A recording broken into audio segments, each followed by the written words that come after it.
Hello, my name is John Young, President and founder of Give One Project, which is a non-profit organization that's supporting young people in leadership and entrepreneurship.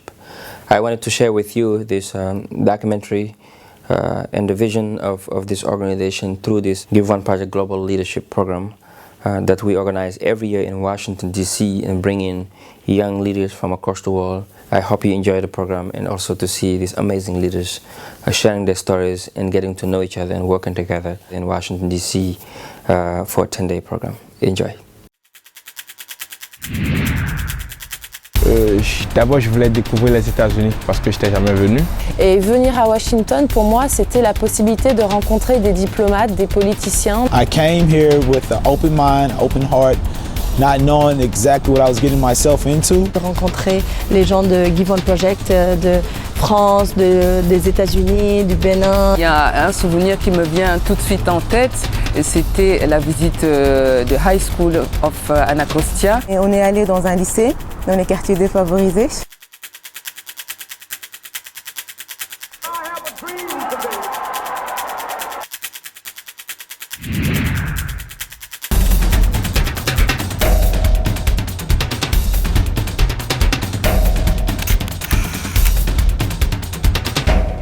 On a été quand même extrêmement privilégiés quant à l'ensemble des visites que l'on a pu effectuer, l'ensemble des personnes qui nous ont reçus, et on a souvent été reçus dans un cadre extrêmement agréable.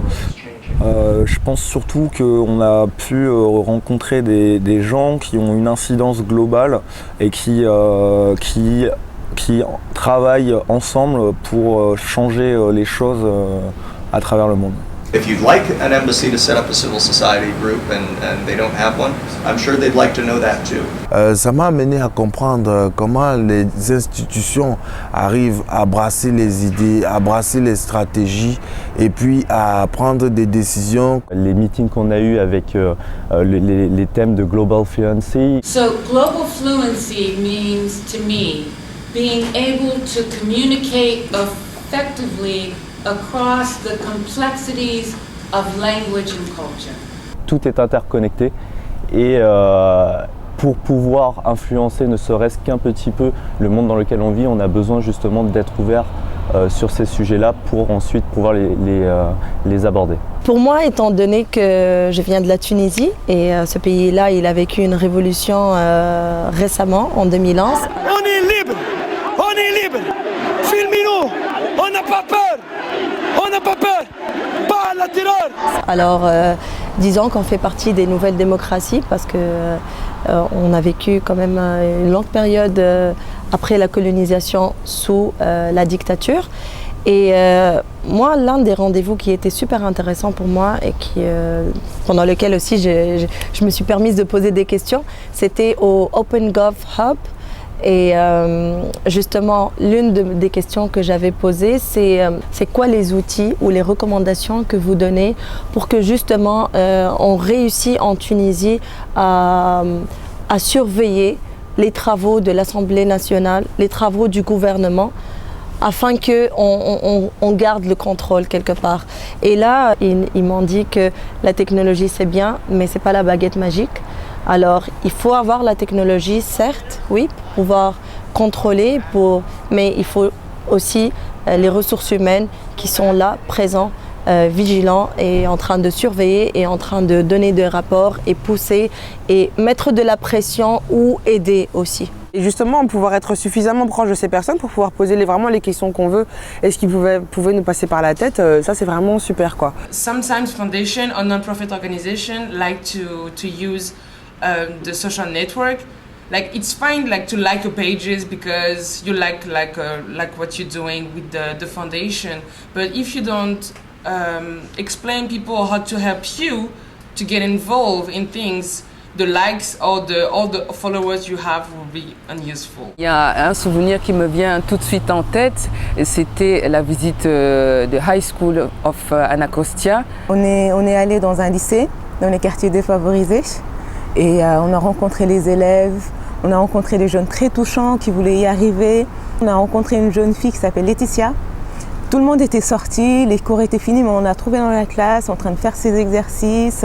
Et elle nous a parlé de son rêve. Elle était très touchée de nous voir, surtout de voir Nina, qui est une journaliste chez Africa 24. Elle a tout de suite voulu me rencontrer. Et j'ai vu ses yeux s'ouvrir quand elle a su que j'étais journaliste et que je pouvais lui apporter des conseils. Et donc ça m'a fait beaucoup penser à moi. J'aurais bien voulu à cet âge-là que mon entourage soit aussi croit en mon projet que j'avais depuis l'âge de 16 ans. Donc j'ai envie de lui offrir cette chance-là de pouvoir lui dire « Yes, you can, on va t'accompagner, tu peux me poser toutes les questions, je crois en toi ». Quand je l'ai vue, ça m'a vraiment touchée parce que j'ai senti que c'était une jeune fille qui voulait s'en sortir, qui était prête à réaliser ses rêves. Et ça m'a vraiment touchée, ça m'a donné encore plus envie d'aider les jeunes. Je me souviens en tout cas de cette lycéenne de 16 ans qui avait pour un rêve de chanter à Broadway. Ça n'a jamais été un problème, on n'est jamais venu lui dire que ce n'était pas un métier. Et en tout cas, c'est ce qu'elle aime et finalement, pourquoi pas.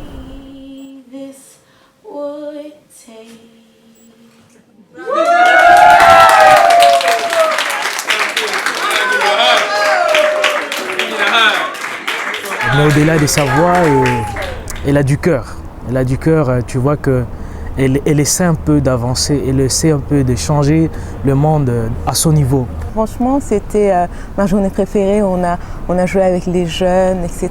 Donc c'était très interactif, il y avait beaucoup d'échanges et je pense qu'on leur a beaucoup apporté, mais on a beaucoup pris aussi ce jour-là. Being that I worked with United States Senate, it was huge. Going to the White House and meeting with President Obama's advisors, and especially the two that work on Homeland Security, because I work in Homeland Security on the Senate side. Barack Obama became president, and Esther became part of the administration, and she pulled me up from where I was to work with her at the Department of Homeland Security, where I've been for 4 years, and I've been working on, all the issues you saw in the immigration reform and other immigrant women's issues. What arguments do you have to counter those claims that are on the extreme end? We don't need immigrants in this country. We have enough. We need jobs. Americans need jobs. Why are we bringing more people? As immigrants have helped build this country through the years, starting from the very, very beginning of our history to today. And me being there and going through those same experiences is very major for me professionally. And it was like, wow, I was given the opportunity through Give One Project. C'était très intéressant parce qu'on a abordé le sujet de la problématique de l'immigration. Et c'est une problématique qui est à l'ordre du jour avec une nouvelle politique d'immigration qui va être mise en place. Alors aujourd'hui, on a passé une excellente matinée, de belles rencontres. On a appris énormément de choses par rapport à l'immigration ici aux États-Unis, par rapport à la situation aussi des Noirs au sein de la Maison-Blanche, des immigrés au sein de la Maison-Blanche. C'est vraiment quelque chose de très intéressant, très inspirant aussi. La journée continue. Direction Capitol Hill. We are the co-hosts of the Future Caucus, which is launching today and whose goal it is to bring together the younger members of Congress, specifically those members under the age of 40, of which there's a whopping, as of January of this year, 40 members of Congress. This idea was really brought to us by Stephen Alacara from the Millennium Action Project, and we want to thank Stephen for his leadership and tenacity in getting Tulsi and I to take the banner and run with it. Most of us under 40 live in a post-partisan age. We're much more concerned about solving the challenges that we face and that we know that our children will eventually face than we are about red or blue or elephants or donkeys. I'd like to now turn the stage over to Stephen Olikara, who came to both Aaron and I a few months ago with this idea that really brought to fruit something that we had already been talking about. We had already seen a necessity for. He's been a great proponent and a hard worker in getting this established, and he is also the co-founder of the Millennial Action Project. Stephen, it's all yours. Good afternoon. My name is Stephen Olikara, and I'm honored to be here. It's great to see so many young people in particular here, and I'm eager to engage the young talent, not just in this room, but around the country. L'une des réunions vraiment qui m'a le plus fait plaisir, c'est le YALI. Young African Leader Initiative. Qui, je pense, est un bon programme pour l'Afrique. Avec un énorme budget, un énorme programme pour former des jeunes Africains. Qui va réunir 500 jeunes leaders de l'Afrique et les former dans des thématiques que je trouve très intéressantes et très poignantes pour résoudre les problèmes de l'Afrique et du Bénin en particulier. Donc des initiatives des États-Unis pour contribuer au développement des communautés locales à travers la planète. Et venir à Washington, pour moi, c'était la possibilité de rencontrer des diplomates, des politiciens, des gens du monde dans lequel j'ai envie de progresser, apprendre de leur comportement, apprendre de leurs réactions, voir leur point de vue, confronter la mentalité franco-américaine et en même temps confronter ça aussi à ce que j'ai pu voir au Canada. Et en même temps, je voulais amener donc l'équipe au Canada avec moi à Washington DC afin qu'ils puissent rencontrer toute l'équipe Give One Project à travers le monde et souder cette grande famille qui est Give One Project pour qu'on puisse enfin tous se rencontrer et passer de super moments ensemble et progresser tous ensemble. We understand ourselves as one big happy family, so it's somewhat of a family reunion for many of us. And it's a global reunion, so that's a very beautiful thing. So every single day, my focus is on my purpose. My focus is on my potential. And when you're in that space, the sky's the limit. And that's why Give One is so key. Give One is so key, and Give One is not something to keep for yourself. Give One is not something for the bragging and all that stuff. Give One is innately about service. I come from a poverty-stricken family, but I did not let that stop me. I did not let no's, and people tell me no all the time. And I don't take no's for answers. I just don't, because I believe that there's always a yes. And I always find a way to get a yes. And I just want to thank you, Tion. There's so many leaders in this room, and you give us a platform to be able to do something that's greater than ourselves. And I just want to thank you for that. And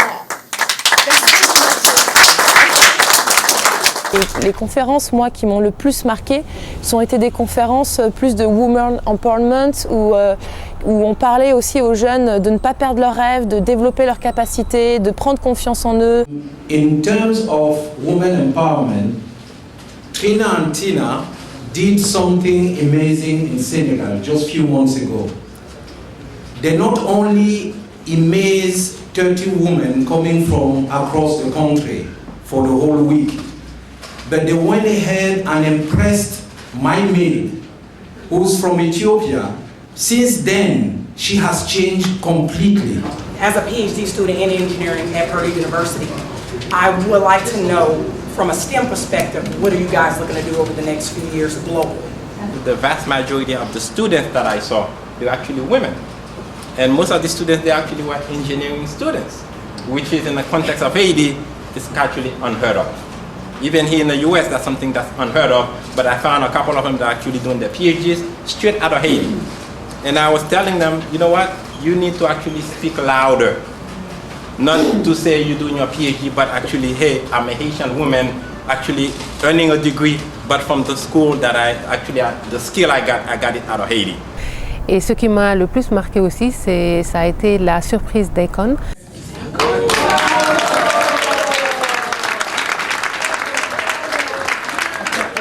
Moi, je suis du Sénégal, je l'admire pour sa musique, ce qu'il fait, mais j'ai vu une autre facette d'Akon à travers le panel que Give One avait organisé au National Democratic Institute.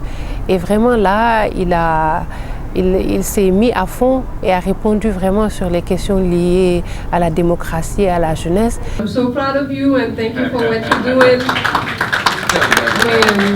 You're an inspiration. So my question very quick to you is, what's next for you? So I think Africa should be utilized as a place where wherever democracy flawed in other areas, let's fix it here.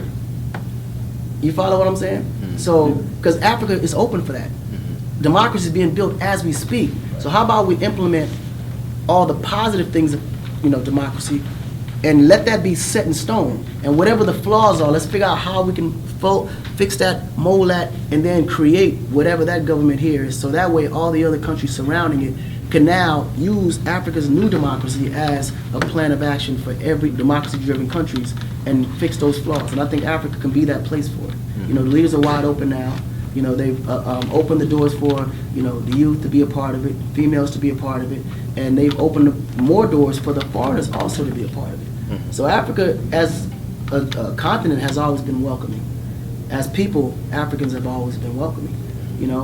we've always been welcoming. And I think at this point, in particular time, if we just utilize that welcome in a way to where it benefits the world, I think that democracy can be really set in stone. Les artistes américains, on le prend pas au sérieux. Et quand je vois des personnes en fait qui vont au-delà de l'argent, au-delà de leur exploit qu'ils ont fait, essayer de changer le monde, ça me touche. We had a concert in Iraq. It felt like there was a ceasefire for the 2 days I was there. Because that place was so jam-packed, it didn't even make any sense. You forgot that there was even a problem. You know what I mean? Like, we've been in the craziest areas when there was huge conflict. But for some reason, when we're in that region, nothing's really happening. Like, we just left Syria. Everything I saw on CNN, I didn't see when I was out there during the concert time. Music kind of helps us, you know, calm the people down, settle them a little bit, because it's something about melody that just calms you down. And I think it has to do with even your younger years, like when you're crying, your mama, you know, hum a little tune, you know what I'm saying? And to calm you down. As soon as she stop humming, you go, You know, I'm definitely available, and I want to be one of the leading guys to show that action is what makes the change, and it's not just the blah, blah, blah. We got to really make some things happen, for sure. Thank you. Thank you very much.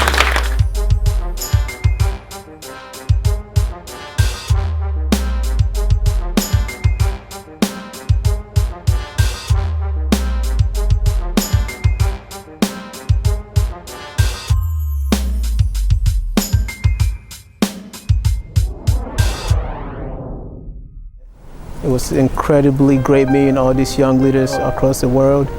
Give One Project is a family to me now. Bien que j'étais une toute nouvelle recrue, en fait, j'ai été vraiment très bien accueillie. Cette semaine a été exceptionnelle parce que vraiment on a tout fait. C'est cette dynamique américaine, se dire voilà, tout est possible. Moi j'adorais toutes les conférences où on était en contact avec des gens qui ont réalisé des rêves incroyables, qu'on pense pas réalisables. Et moi ça m'a apporté beaucoup d'espoir. Parce que ça va me permettre de grandir, d'accroître et d'ici 5 ans vraiment d'impacter le monde. Pour aider Thion à se développer et Give One Project à se développer. Pour nous c'était aussi le rêve américain. On était sûr de ce qu'on pouvait faire, mais alors là, on est gonflé à bloc. Again, it gives you that energy, that courage that you need to really be able to push and make the differences that you want to make.